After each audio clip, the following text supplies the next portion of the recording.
Отчаянные холода задерживают таяние. Весна позднее, чем всегда, но и зато нечаянней. С утра амурится петух, и нет прохода курице. Лицом поворотясь на юг, сосна на солнце жмурится. Хотя и парит и печет, еще недели целые дороги сковывает лед корою почернелою.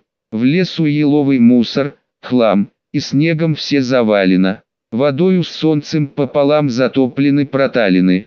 И небо в тучах, как в пуху над грязной вешней жижицей, застряло в сучьях наверху и от жары не движется.